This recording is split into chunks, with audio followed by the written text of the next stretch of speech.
बिस्मिल्लाहिर्रहमानिर्रहीम, अस्सलाम वालेकुम। छोटी ईद की बड़ी खुशियाँ आपको बहुत बहुत मुबारक हो और आपको मैं खुशामदीद कहूँगी अपनी ईद ट्रांसमिशन में। ईद का दूसरा रोज़ और उम्मीद करती हूँ कि आपका पहला रोज़ बड़े अच्छे तरीके से गुजर गया होगा। खूब खा पी के मुलाकातें करके आपने इंजॉय किया होगा और दूसरा रोज़ जो है वो भी मिलने मिलाने और मेहमानदारी की नज़र होता है। जी हाँ, या तो आप किसी के मेहमान बनते हैं या कोई आपका मेहमान बनता है और यही सिलसिला हम अपनी इस ईद ट्रांसमिशन में भी जारी और सारी रखेंगे। प्यारे प्यारे लोगों से आपकी मुलाकात कराएंगे और ये ट्रांसमिशन का सिलसिला सारा दिन ही जारी रहेगा, यानी कि मेरा और आपका साथ जो है वो सारा दिन जारी और सारी रहेगा। और जहाँ पर आप घर वालों को टाइम दे रहे हैं तो हम भी आपके साथ आपकी लाउंज में, टीवी लाउंज में, आपकी कॉन्वर्सेशन में ज़रूर हिस्सा लेंगे और आपको मज़े मज़े की बातें भी और मज़े मज़े के लोगों से मुलाकात भी कराएंगे। लेकिन ऐसे में मैं सिर्फ एक चीज़ जो हमेशा कहती हूँ कि ईद खुशी का नाम है, तो ये खुशी बांटिए, ना सिर्फ अपने अजीज़ व अकारब में, अपने रिश्तेदारों में, तमाम लोगों में। और खुशियाँ बांटने से यकीन जाने कि बढ़ती ही हैं। तो मेरी तरफ से आपको बहुत बहुत ईद मुबारक। अब मैं चलती हूँ अपने मेहमानों की तरफ जो आज हमारे साथ स्टूडियो में मौजूद हैं। बड़ा मुश्किल होता है जी, घरों पे तो मेहमान बड़े आराम से हम बन भी जाते हैं और बुला भी लेते हैं, लेकिन बड़ा मुश्किल होता है शहर लाहौर की अहम शख्सियात से रिक्वेस्ट करना। लेकिन फिर बड़ी खुशी भी होती है कि आप लोगों के लिए वो आते हैं, गुफ्तगू करते हैं, कॉन्वर्सेशंस करते हैं और वो तमाम चीज़ें और ऐसी बातों में बहुत सी इन्फॉर्मेशन भी छुपी होती है जो आप तक पहुँच जाती है। तो सबसे पहले मैं जिनका इंट्रोडक्शन कराना चाहूँगी, लाहौर की कमांड उनके हाथ में है। लाहौर को बेहतर करने का बेड़ा उन्होंने उठा लिया है और पिछले करीबन 1.25 साल से जिस तरह से, जिस स्पीड से वो काम कर रहे हैं उसमें कमी नहीं आई, बल्कि वो ऐसा लग रहा है कि एस्केलेट होती जा रही है। और लाहौर को बेहतर शक्ल देने में वो अपना किरदार अपनी टीम के साथ निभा रहे हैं। और टीम लीडर अगर मैं उन्हें कहूँ, लाहौर का जो एडमिनिस्ट्रेटिवली होल्ड उनके हाथ में है। हमारे साथ कमिश्नर लाहौर मौजूद हैं जी, मोहम्मद अली रंधा साहब, उन्हें मैं खुशामदीद कहूँगी। अस्सलाम वालेकुम सर। वालेकुम अस्सलाम सर, क्या हाल है आपके? अल्हम्दुलिल्लाह। सबसे पहले आपको और तमाम नाजरीन को ईद मुबारक। सर बहुत शुक्रिया, आपको भी ईद बहुत बहुत मुबारक और आपने हमारे लिए वक्त निकाला, उसके लिए बहुत शुक्रिया। It's an honour for me, thank you ma'am. उसके बाद मैं जिनका तारुफ कराना चाहूँगी कि प्रोफेशनली तो वो पुलिस फोर्स से उनका ताल्लुक़ है, बड़ा ज़बरदस्त काम कर रहे हैं और अपने पूरे प्रोफेशनल करियर में ना सिर्फ अपने लिए अचीवमेंट समेटी, बल्कि आने वाले उस पुलिस फोर्स को ज्वाइन करने वाले लोगों की ट्रेनिंग का ज़ुम्मा भी अब उनके सर पर है। और क्या खूबसूरत पर्सनालिटी, हम्बल इंसान है वो, कि लगता नहीं है, अक्सर होता है ना कि पुलिस वालों का नाम सुन के आपको लगता है कि वो डर जाना चाहिए, नहीं ऐसा बिल्कुल नहीं है। बड़े सॉफ्ट हार्टेड और बड़ा ज़बरदस्त काम अपने प्रोफेशनल लाइफ में तो कर ही रहे हैं, लेकिन उसके अलावा उनकी एक और पहचान भी है, एक और तरीके से भी वो हम सब की खिदमत कर रहे हैं, उस पर भी हम बात करेंगे। लेकिन अभी मैं उनकी तरफ चलूँगी। हमारे साथ DIG महबूब असलम लीला साहब मौजूद हैं, पुलिस ट्रेनिंग चूंक से। अस्सलाम वालेकुम सर। सर क्या हाल है आपका? अस्सलाम वालेकुम जी, बहुत शुक्रिया आपको भी और व्यूअर्स को भी बहुत बहुत ईद मुबारक हो। Thank you very much. Thank you so much, thank you so much. और मैं अब अपनी तीसरी और बहुत ही खूबसूरत गेस्ट की तरफ जाना चाहूँगी। खूबसूरत इसलिए भी कि ज़ाहिरी तौर पर तो माशाल्लाह वो बहुत प्यारी हैं, लेकिन उनका दिल उससे भी ज़्यादा खूबसूरत है। और मैं जब ये सारा कुछ पढ़ रही थी तो मुझे बड़ा अच्छा लगा, ऐसे यंग लोगों से मिलकर मुझे बड़ा अच्छा लगता है जो दिल में इंसानियत का दर्द रखते हैं और इस सोसाइटी में कुछ डिफरेंस क्रिएट करना चाहते हैं। और इसी के लिए वो अपना पूरा टाइम, अपनी पूरी एनर्जी जो है वो उस काम में लगा देते हैं। तो मैं जिसका जिक्र कर रही हूँ वो है जी अमारा फाउंडेशन, जो कि अपना घर फाउंडेशन है। और यहाँ पर 1995 से ये काम शुरू हुआ, उनके वालिद साहब ने शुरू किया और फिर बेड़ा इनके नाजुक कंधों पर आया और क्या खूबसूरत तरीके से वो इस काम को आगे लेकर चल रही हैं। अल्लाह ताला उनकी इज़्ज़तों में इजाफा करे, उन्हें ज़रूर कामयाब करे, क्योंकि यहाँ पर बच्चों की कफ़ालत की ज़िम्मेदारी उठाई जाती है। बच्चों की बाकायदा पूरी की पूरी कफ़ालत की ज़िम्मेदारी जो है वो अमारा फाउंडेशन के अंडर है और इसमें तकरीबन 100 से ज़ायद बच्चे हैं जो इस वक्त यहाँ पर परवरिश पा रहे हैं। और इससे खूबसूरत बात क्या हो सकती है कि आप अपना टाइम, अपनी एनर्जी, अपना पूरे का पूरा डे जो है वो ऐसे बच्चों के लिए जो सोसाइटी में कहीं ना कहीं महरूम हैं, जिनके पास वो वसाइल नहीं है जो मेरे पास, हम बेहतर वसाइल वाले लोगों के पास हैं, तो उनके लिए वो वसाइल प्रोवाइड करना, इससे बड़ी बात कोई नहीं हो सकती। हमारे साथ मौजूद हैं जी सोफिया वड़ाइद साहिबा, उन्हें मैं खुशामदीद कहूँगी। अस्सलाम वालेकुम। वालेकुम अस्सलाम। बहुत शुक्रिया आपकी आमद के लिए। Thank you so much for inviting me और आप सबको बहुत बहुत ईद मुबारक। Thank you so much. और अब मैं चलती हूँ ज़रा तीसरे तारुफ की तरफ कि ये मिसेस DIG भी हैं, ये DIG साहब की अहलिया भी हैं और मिलकर ये उसको काम कर रहे हैं। सर काम तो सारा उन्हीं के कंधों पर है, लेकिन आपकी सपोर्ट बड़ी मैटर करती है और ये खूबसूरत चीज़ होती है। डेफिनेटली जी, शी इज़ डूइंग इट माशाल्लाह। नाउ वी हैव 175 किड्स, 175 बच्चे हैं। बेसिकली ये यतीम और बेआसरा बच्चे हैं and Definitely, she is doing it. Being a government servant, I am not even part of the foundation, but I am naturally supporting her. Sir as a husband you are supporting her, ये सबसे बड़ी बात होती है। साहब ज़रा her husband का काम होता है कि एक बीवी अगर अच्छा काम कर रही है तो उसको सपोर्ट करे। बिल्कुल। और इस माशरे में जहाँ हम रहते हैं वहाँ जब तक बीवी को हस्बैंड की सपोर्ट नहीं होएगी, नेचुरली ज़रा मुश्किल हो जाता है। तो वो naturally as a husband, as a human being, it's my duty for to support such a national cause. और मुझे अच्छी तरह याद है कि पिछले से पिछले रमज़ान में हम 5 बच्चों से शुरू हुए थे जो हम चाइल्ड प्रोटेक्शन ब्यूरो से लेके आए थे, और Allah has been very kind. Now we have 27 female daughters and rest are the males. And उनको अल्फाज में बयान करना कि हम उनको किस तरीके से रख रहे हैं वो ज़रा मुश्किल हो जाएगा। मैं लोगों को यही कहता हूँ कि आप आके विज़िट करें। They have state of the art houses. We have 6 houses in Calvary Ground and 3 in DHA. और इंशाल्लाह ताला बहुत जल्द इनको हम एक ही जगह पे एक ही कॉम्प्लेक्स में इकट्ठे करने जा रहे हैं।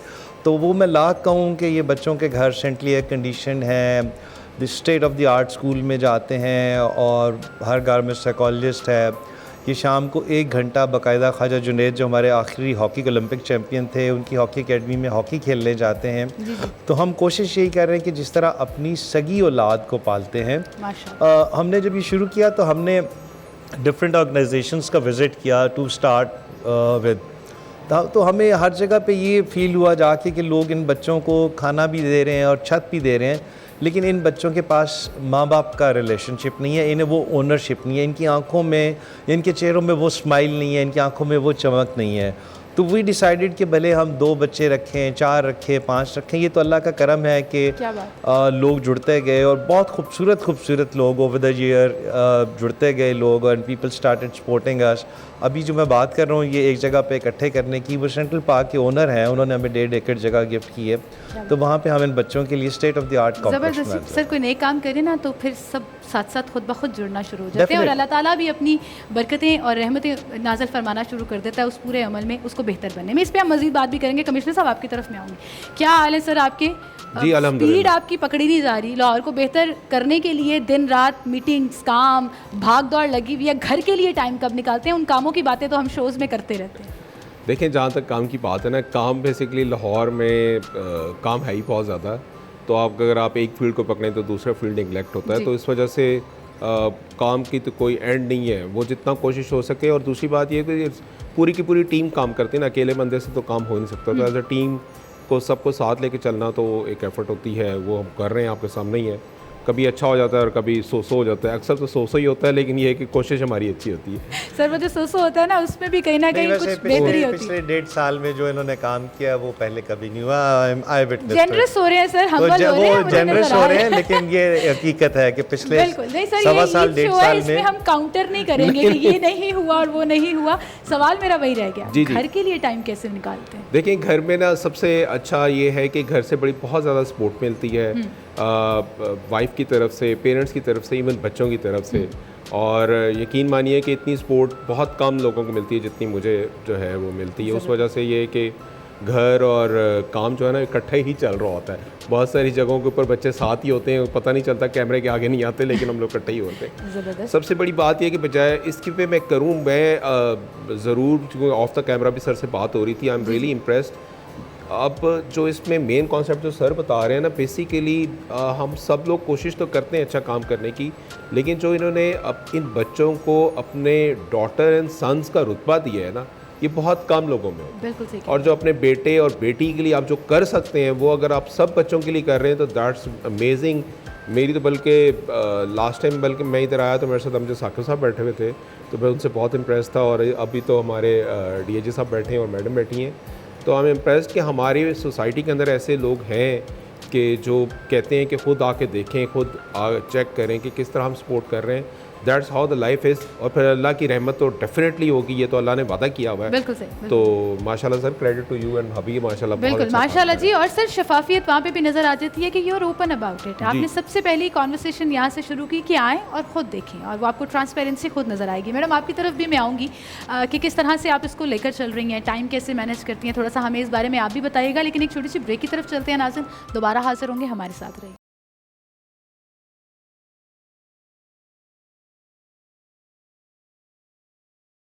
वेलकम बैक नाज़रीन, एक बार फिर से आपको खुशामदीद कहेंगे और आपको छोटी ईद बहुत बहुत मुबारक हो। ईद का आज दूसरा दिन है और जैसे मैं कहती हूँ कि दूसरा दिन जो है ना वो मेहमान बनने या मेहमानों को सर्व करने का दिन होता है। और नॉर्मली तो मैरिड ख़वातीन रिलेट करेंगी और भाभी आप भी करेंगी रिलेट कि ये अम्मी के घर जाने वाला ज़्यादा दिन होता है ना, कि दूसरे दिन आपने अम्मी के घर जाना है। और मैं सुबह कह भी रही थी, तो चलें जी, आप ये जो खुशियाँ अपने प्यारों के साथ सेलिब्रेट कर रहे हैं, अल्लाह ताला आप लोगों को सलामत रखे और हम अपनी गुफ्तगू का सिलसिला आगे बढ़ाएंगे। लेकिन यहाँ पर मेरे भी मेहमान मौजूद हैं और मैं चाह रही हूँ कि मैं उनको थोड़ा सा मुँह मीठा कराऊँ उनका, कि ईद का दिन है तो मीठा मीठा जो है ना सर थोड़ा बहुत खा लेना चाहिए। वो चीट डे होता है, जो डाइट कॉन्शियस लोग होते हैं ना उनके लिए भी चाय के साथ मीठा जो है वो मज़ा तो बात है। मैडम आप खाएंगी? जी थैंक यू। अच्छा, अब मुझे बताइएगा कि बहुत कम लोग हैं जो इतनी यंग एज में एनर्जी रखते हैं और इतना बड़ा कॉन्सेप्ट आगे लेकर चलते हैं।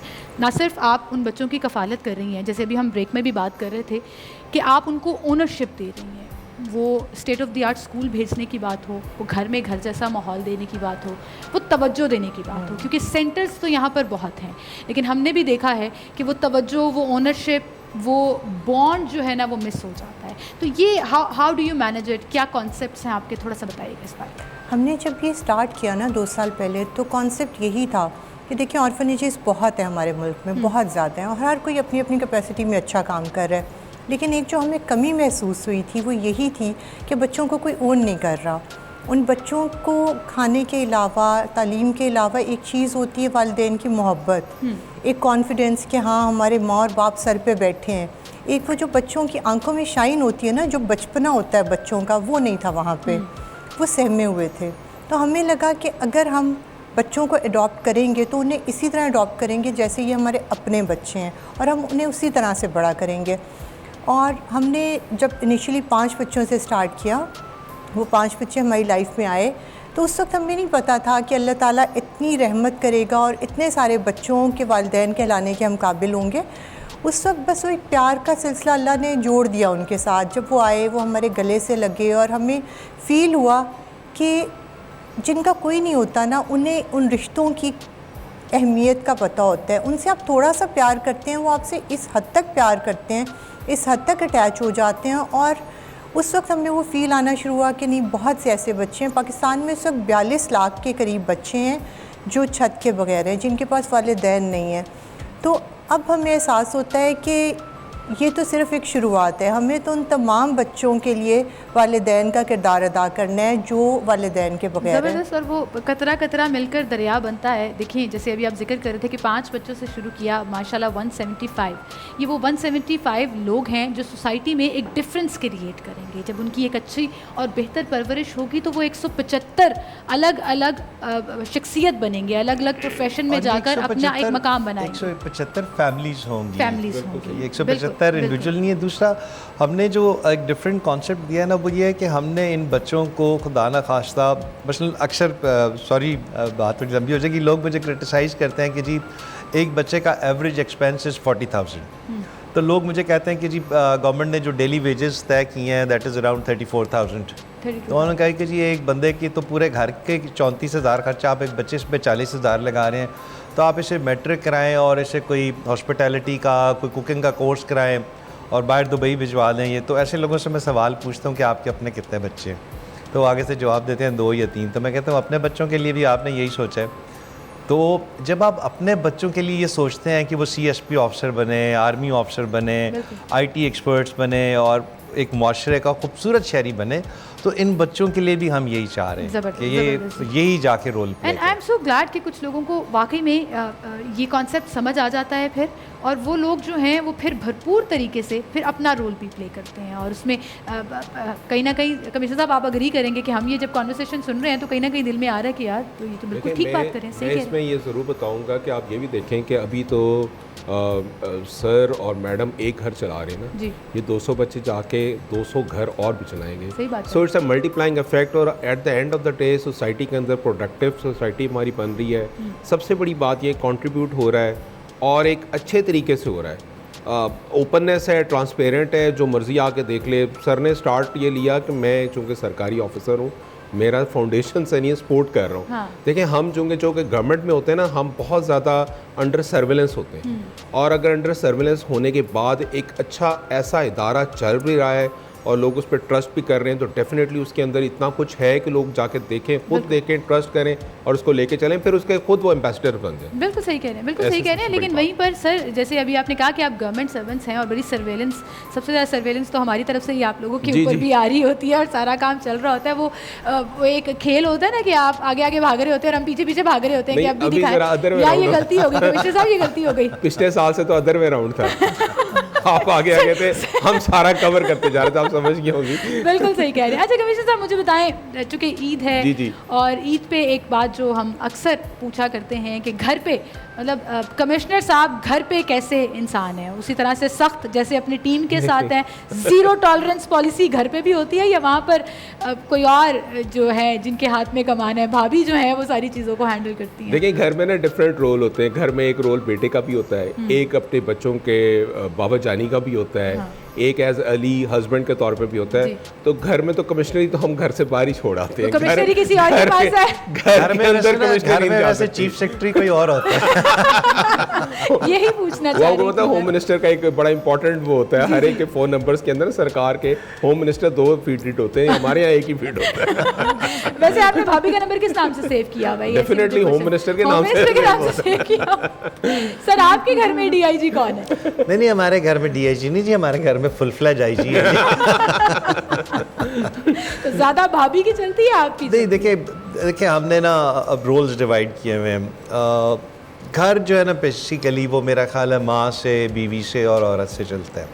तो उसमें अगर आप मतलब वेरी ऑनेस्टली स्पीकिंग, मैं हमारे अल्हम्दुलिल्लाह अपने 4 बच्चे हैं, उन 4 के अलावा इन 75 के मुतल्लिक आई डोंट आस्क सोफिया कि जी ये क्या कर रहे हैं, ये कब सोते हैं, ये क्या करते हैं। I am concerned about only the results. If they are giving good results, that's it. और मैं अपने बारे में कहता हूँ कि मैं दुनिया का ब्लेस्ड तरीन इंसान हूँ। आप अगर हमारे घर में पिछले रमज़ान में 1-2 दिन पहले अगर आप अंदाज़ा करें कि एक घर में 7 डिफरेंट जगहों पे इफ्तारी हो रही है एक घर में, and somebody is managing it, और किसी को गिला भी नहीं है कि जी मुझे मतलब इफ्तारी नहीं मिली, और एक घर में 7 डिफरेंट जगहों पे इफ्तारी हो रही है। और उसमें हमारे पास जो गेस्ट स्पीकर्स आ रहे थे, जो आप डॉक्टर अमजद साकिब साहब का इन्होंने नाम लिया, हमारे बड़े भाई हैं, एक दिन वो हमारे गेस्ट थे, 2 दिन पहले वकार यूनुस वाज आवर गेस्ट।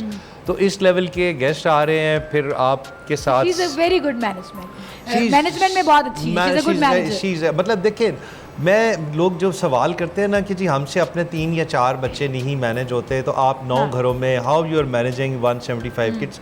मैं बार बार इसीलिए कह रहा था, जो अली ने बात की, कि मैं जब भी कोई हमें कोई डोनेट करना चाहे या कुछ करना चाहे ना, तो मुझसे पहले कहता हूँ कि जी मैं लाख कहता रहूँ कि वो इस लिविंग स्टाइल में रहते हैं। मसलन मेरा बेगम से अक्सर ये झगड़ा होता है कि मैंने बचपन में वो टी शर्ट्स नहीं पहनी जो आपने इन बच्चों को पहना दी। तो it's the management, basically it's the management के 9 घरों में, और फिर बच्चों को उतना टाइम देना 9 घरों में, इट्स अ डिफ़िकल्ट टास्क। कि आप सुबह 6:30 बजे उठ के जा रहे हैं, जब बच्चों ने स्कूल जाना है तो 3 घरों को उस वक्त देख रहे हैं, दोपहर को देख रहे हैं, फिर शाम को देख रहे हैं। तो मैनेजिंग 175 ज़बरदस्ती, अल्लाह भी आपको और एनर्जी दे, और ऐसी ही एनर्जी दे कि आप सालों तक इसको और बढ़ाएं और आगे लेकर चलें, और इसी जज्बे के साथ, इसी मोहब्बत के साथ जो है वो आगे लेकर चलें। मुझे एक ब्रेक की तरफ कहा जा रहा है कि जाना है, ब्रेक लेते हैं, दोबारा हाजिर होंगे, कॉन्वर्सेशन यहीं से आगे बढ़ाएंगे, हमारे साथ रहिए।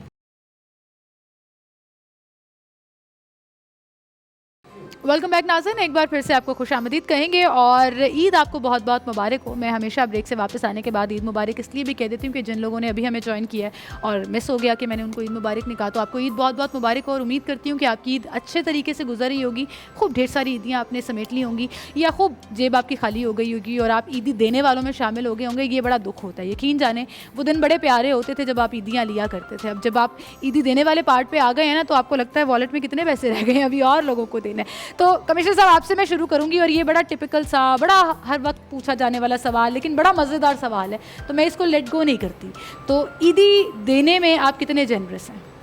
ईदी पहले हम ना रिसीव भी करते हैं, पहले पेरेंट्स से आज तक हमने रिसीव करते हैं। वो उसकी वजह ये है कि पेरेंट्स से हमने जो बचपन से ईदी लेते रहते हैं, अभी भी पहले हम स्टार्ट उधर से लेते हैं। और अकेले नहीं हम जाते, पूरी जमात बना के जाते हैं। मेरी तो कोशिश होती है बच्चे उसी में एडजस्ट हो जाए, लेकिन बच्चे एडजस्ट नहीं होते। बच्चे बड़े स्मार्ट हैं आज बच्चे बहुत स्मार्ट है, पहले वो उधर से ईदी लेते हैं, उसके बाद वो हमारे इर्द गिर्द हो जाते हैं कि ये तो दादा दादी ये तो दादा दादी ने दे दिया, ना। अब वो इस साइड से होते हैं, वो फिर यही है कि पहले पेरेंट्स से लेते हैं, उसके बाद फिर हम बच्चों के ले देते हैं। और बस ईदी जो है ना, हमारे ज़माने में तो 100 रुपीज़ का एक नोट चलता होता था, अब वो नया वाला, और सारा दिन लेके हम घूमते रहते थे। बड़े 100 रुपीज़ में खुश हो जाते थे। मैं तो कहती थी मुझे नए वाले 5 नोट चाहिए, कम से कम 5 नोट। अब आप बच्चे को 5 नोट देके देखेंगे ये मेरी तरफ से ले लें।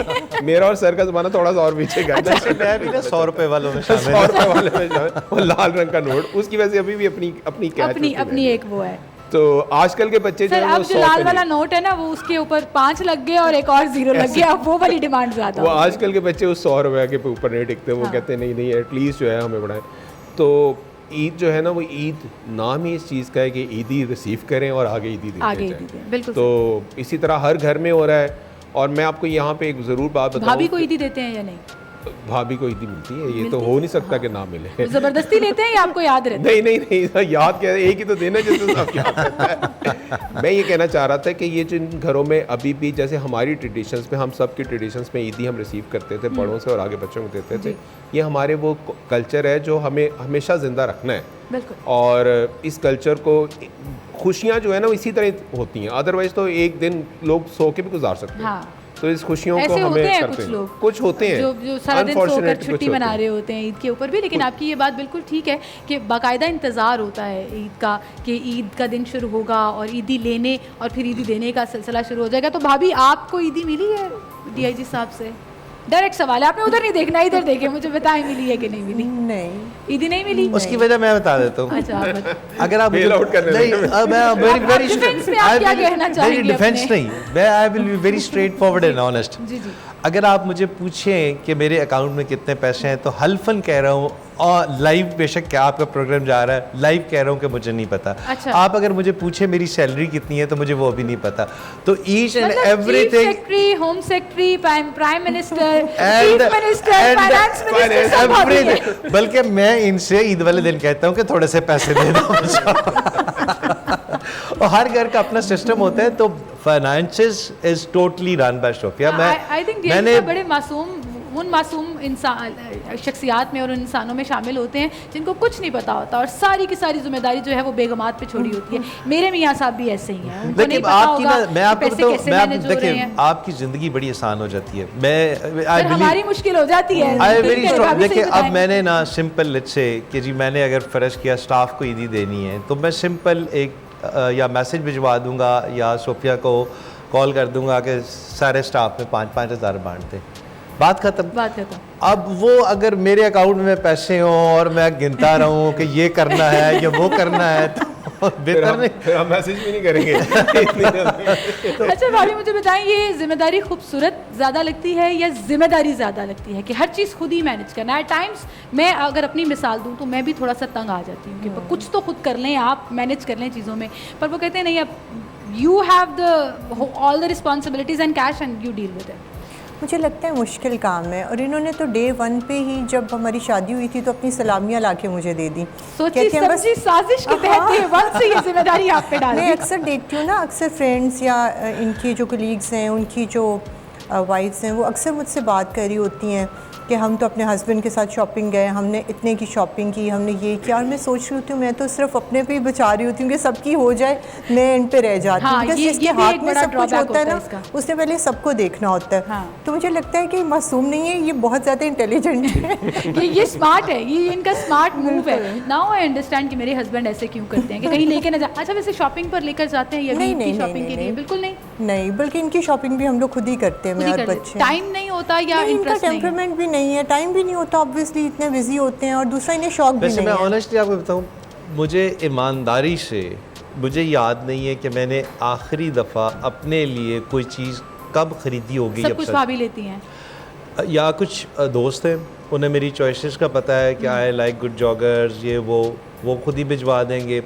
या सोफिया अक्सर ये किसी शॉप पे खड़ी होती है और वीडियो कॉल करके कह रही होती, कहती ये जूता देख ले पसंद। बड़ी खूबसूरत बेगम है आपकी। लव मैरिज हुई थी, अरेंज मैरिज हुई थी? It was purely arranged marriage. We never saw before marriage. Commissioner साहब, आप जाते हैं भाभी के साथ शॉपिंग करने या आपके केस में शॉपिंग से ना रिलेटेड मैं आपको एक बात बताता हूँ। क्रिकेट की टर्मिनोलॉजी है फील्डिंग। मैं उसमें बता दूँ, एक तो ये जो बैटिंग कर रहा था वो एंजॉय कर रहा था, या जो बॉलिंग कर रहा था वो एंजॉय कर रहा था। कुछ जगहों पे लोगों को आपने देखा होगा, वो जो मर्द आजाद बच्चे पकड़ के ना बाहर खड़े, मुझे समझ आ रही है आपकी तो मैं उनसे कहता हूँ ये होती है फील्डिंग। वो आप करते हैं? पहले करता होगा, अब असल मसला का टाइम ही नहीं होता, तो इस वजह से मेरी शॉपिंग भी ऑटो पे हो जाती है, अदरवाइज खुद से जाकर टाइम नहीं ये होता। आप ना हमारे तमाम लोगों को लेकिन खराब कर रहे हैं, आप टर्म तमाम मर्दों को खराब कर रहे हैं कि ये सारी जिम्मेदारी बेगमात पे डाल देना, शॉपिंग पे जाना पड़ेगा साथ, ना अपनी चॉइस बताना पड़ेगी और सारी जिम्मेदारी उनके ऊपर आ जाएगी और आपको नए नए कपड़े भी मिल जाएंगे, चीजें भी मिल देखिए जाएंगी। ऑनेस्टली जो लोग कहते हैं ना, जो बड़े अरसे से मुहावरा बना हुआ है कि हर कामयाब मर्द के पीछे एक औरत का हाथ होता है, ये एक हकीकत है। अगर आपको फैमिली सपोर्ट ना हो, बीवी की सपोर्ट ना हो, तो आप कुछ भी नहीं कर सकते। आप छोटे छोटे इन्हीं लांजों में फेरे रहेंगे कि मेरी गुच्ची की जूती नहीं आई तो मेरा गुच्ची का बैग टूट गया। तो जब आप इस तरह की वो आपकी वो लायबिलिटीज़ नहीं होंगी और इस तरह के हैंगअप्स नहीं होंगे, देन देखिए ना, अभी जो इन्होंने पिछले 1.25 साल 1.5 साल में काम किया है, वेरी ऑनेस्टली स्पीकिंग, वो पिछले 75 सालों में नहीं हुआ। जो लाहौर एडमिनिस्ट्रेशन ने काम किया है वो पिछले 75 सालों में नहीं हुआ। वो लोगों को नजर आया calm, speed, everything, because he must be having peace of mind. इन्हें ये टेंशन नहीं होगी कि यार 11 बज गए मैं घर नहीं पहुंचा। जब आपको 2 बजे से पहले नहीं, 2 बजे से पहले 2 बजे से पहले नॉर्मल। ये मेरा अगला सवाल था आप भाभी से और आपसे, क्योंकि भाभी तो है नहीं साथ, तो आप ही जवाब देंगे और जो आप कहेंगे वो हम मान लेंगे, और ये मैं ब्रेक से बाद में पूछूंगी। टाइम मैनेजमेंट कैसे करते हैं? शिकायत तो होती है कि घर टाइम नहीं दे रहे या मुझे टाइम नहीं दे रहे, कि मैं बाकी सारी चीज़ें मैनेज कर रही हूँ, तो at least you need to have an hour और 2 फॉर मी। तो इसको आप कैसे मैनेज करते हैं? और ईद पे क्या ये टाइम घर पे स्पेंड करते हैं? ये भी आपका पहला दिन कैसा गुजरा, उस पर भी बात होगी। एक छोटी सी ब्रेक लेते हैं, दोबारा हाजिर होंगे, हमारे साथ रहिए। वेलकम बैक नाज़रीन, एक बार फिर से आपको खुशामदीद कहेंगे। और अभी एक खूबसूरत महीना जो है वो गुजरा है, एंड आई एम श्योर कि हमने उसमें अपनी अपनी कैपेसिटी में जो अच्छे दिल रखते हैं, अच्छी सोच रखते हैं, कहीं ना कहीं ज़रूर किसी न किसी की मदद की होगी। और ईद पर मैं इसका जिक्र बार बार इसलिए कर रही हूँ कि रमज़ानुल मुबारक में तो बहुत से लोग मदद करते हैं, फिर ईद आ जाती है और फिर रूटीन शुरू हो जाती है। और फिर जब रूटीन शुरू होती है तो वो लोग जिनको मदद की ज़रूरत होती है, जो आस लगा कर बैठते हैं, लेकिन वो सफ़ेद पोश सबका है कि हाथ नहीं फैला सकते, तो फिर वो लोग बेचारे बस बैठे रह जाते हैं। तो कोशिश करें कि ये सिर्फ एक महीना या एक सीज़न नहीं होना चाहिए, ये पूरा साल ही थोड़ा थोड़ा ही सही आप ज़रूर कंट्रीब्यूट करते रहें इस सोसाइटी को बेहतर बनाने में, उन लोगों को अपने साथ लेकर चलने में जो हमारी तरह शायद प्रिविलेज नहीं है। और अल्लाह माफ़ करे, आपको शुक्र अदा करते रहना चाहिए, लेकिन वहीं पर अपना किरदार भी अदा करना चाहिए। शायद आपको इसी रोल के लिए चूज़ किया गया है और आपके ऊपर अगर रहमतें हैं तो इसी वजह से हैं कि आप उनको शेयर कर सकें। और जब मैं ये बात कर रही हूँ कि अपने तमाम बाकी लोगों को, अपने इर्द गिर्द के लोगों पर नज़र रखें और साथ लेकर चलें, तो गवर्नमेंट का जो एक इनिशिएटिव था जिसको मैंने न्यूज़ नाइट में अपने शो में बहुत कवर भी किया, कि ये जो रमज़ान निगहबान पैकेज के तहत मुफ्त राशन डिस्ट्रीब्यूट किया गया, फिर उसके साथ साथ जो मॉडल बाज़ार थे उनको रमज़ान बाज़ार काउंटर्स लगा दिए गए और मेक श्योर किया गया कि लोगों को कहीं ना कहीं फैसिलिटी मिलती रहे। तो जिन लोगों को ये मिला उन्होंने तो बहुत दुआएं दी, लेकिन वहीं पर मैं कमिश्नर साहब की तरफ जाना चाहूँगी, उनको मुबारक भी दूंगी कि उन्होंने बड़े खूबसूरत तरीके से उनकी टीम ने इसको डिस्ट्रीब्यूट किया और इसको एग्जीक्यूट किया। लेकिन जिन लोगों को नहीं मिल सका सर, उनकी शिकायतें और उनके आंसू जो है ना वो भी हमने देखे और दिखाए भी ऑब्वियसली। तो ज़रा बताइएगा कैसे ये कंडक्ट किया गया इतने थोड़े से टाइम में, मतलब ऐसे अनाउंस हुआ और फौरन ही रमज़ान आ गया था, उसकी एग्जीक्यूशन, उसकी पूरी distribution, it was a beautiful thing. Thank you so much. देखें, चीफ मिनिस्टर साहिबा ने जैसे ही ओथ लिया ना, उन्होंने सबसे पहले, और चीफ सेक्रेटरी साहब ने फिर इस प्रोग्राम को डिज़ाइन किया निगहबान रमज़ान के लिए। और आप यकीन करें कि it was a difficult thing, क्योंकि इसके ऊपर हमारे पास ये था, जो चैलेंज था वो ये था कि बेनिफिशरीज़ जो हैं उनके घरों तक लेके जाना है और उनकी इज़्ज़त नफ्स भी हमने बहाल रखनी है। और हमने फिर कोशिश की है कि बेनिफिशरीज़ की पिक्चर्स ना आए। शुरू में कुछ आई हैं सोशल मीडिया पे, और मैंने तो strictly from the day first हमने मना कर दिया था कि इज़्ज़त नफ्स जो है सबसे ज़्यादा इम्पॉर्टेंट है, क्योंकि ये तो वही है कि अगर आप एक हाथ से दें तो दूसरे हाथ को भी पता नहीं होना चाहिए। इसके अंदर हमने ये किया कि हमने सबसे पहले बिस्प का और जो नादरा का डाटा था वो हमने लिया। हमें PITP ने बहुत ज़्यादा सपोर्ट किया और लोगों के घरों के एड्रेसेस को वेरीफाई करके उन एड्रेसेस पे ले जा के फिर घरों के अंदर प्रोवाइड किया। और आप यकीन करें कि चूँकि जो बैग था उसके ऊपर भी QR कोड था और ID कार्ड स्कैन जहाँ पे हो रहा था वो भी आपको लोकेशंस आ रही थी, तो हमें यहाँ तक पता चल जाता था कि अगर कई जगह पे 25 से ज़्यादा लोगों को इकट्ठा कर दिया गया है तो एक क्लस्टर बन के हमारे पास कंप्लेंट आ जाती थी। फिर हम वो जो डिस्ट्रीब्यूट कर रहा था उसके खिलाफ हम एक्शन लेते थे, क्योंकि बुनियादी मकसद जो हमें CM साहिबा की डायरेक्शंस भी थी वो ये थे कि घरों के डोर स्टेप से और उसमें आपने अपने पोलियो वर्कर्स से लेकर तमाम कंसर्न पटवारियों को आपने उसमें इन्वॉल्व करके पूरा एक सर्वे कराया, वो हमने यही किया कि पोलियो वर्कर्स से और अपने पूरे रेवेन्यू टीम्स के साथ उसमें पुलिस के साथ एडमिनिस्ट्रेशन ने मिल के डॉवटेल हमने किया, सबको इकट्ठा काम किया एज टीम के तौर पे। पहले घरों पे जाके घरों का एड्रेसेस वेरीफाई किए और फिर अगले दिन जाके वहाँ पर हमने निगहबान रमज़ान पैकेज भिजवाया। अब इसके ऊपर ये था कि हमारे पास चूँकि वेरीफाइड लिस्ट मौजूद थी, हमने उस वेरीफाइड लिस्ट के मुताबिक सबको घरों पे प्रोवाइड कर दिया। अब हम उसमें कुछ प्लस और माइनस कर नहीं सकते थे, उसकी वजह है कि अगर आप एक डिज़र्विंग को एक्स्ट्रा दे दें और अगर एक अनडिज़र्विंग को दे दें तो पूरा का पूरा प्रोग्राम की गुडविल के ऊपर सवालिया निशान आता है। सो हमने इसके बहुत स्ट्रिक्ट पॉलिसी की, लेकिन एट द सेम टाइम हमने जो CM ऑफिस को फीडबैक दिया है जिसके ऊपर चीफ मिनिस्टर ऑफिस ने ऑलरेडी डायरेक्शंस दे दी है कि पंजाब गवर्नमेंट खुद अपनी एक रजिस्ट्री बना रही है, सोशल सिक्योरिटी रजिस्ट्री, और इंशाल्लाह ताला अपना एक डाटा बैंक बनेगा।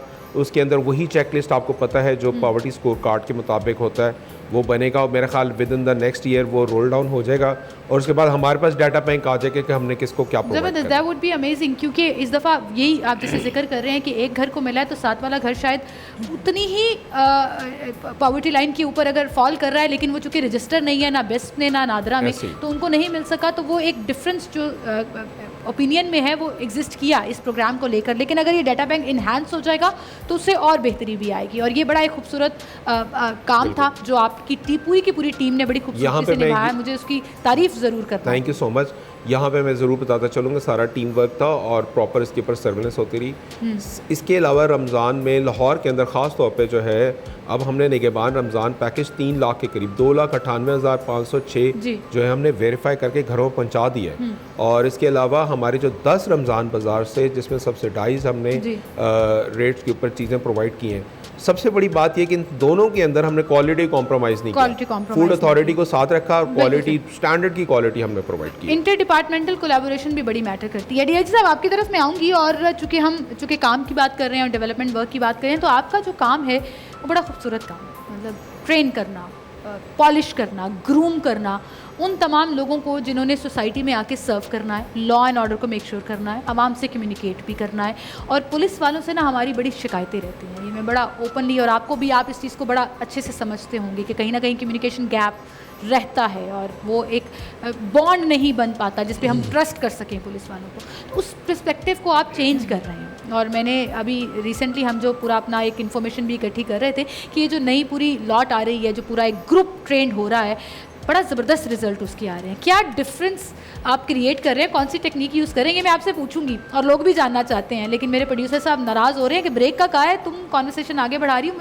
मैं एक्साइटेड हूँ इन तमाम चीज़ों को लेकर। उसका मसला ये है कि जब ये चीज़ें एग्जीक्यूट हो रही होती हैं ना और ऑन ग्राउंड नज़र आती हैं तो उसका फ़ायदा आपको, मुझे, लाहौर को, पाकिस्तान को होता है और पाकिस्तान एक बेहतर मुल्क बनता है। और यही आई थिंक हम सबका एम है और होना भी चाहिए। एक ब्रेक लेते हैं, दोबारा हाजिर होंगे, यहीं से कॉन्वर्सेशन आगे बढ़ाएंगे, कहीं नहीं जाना आपने, हमारे साथ रहिए।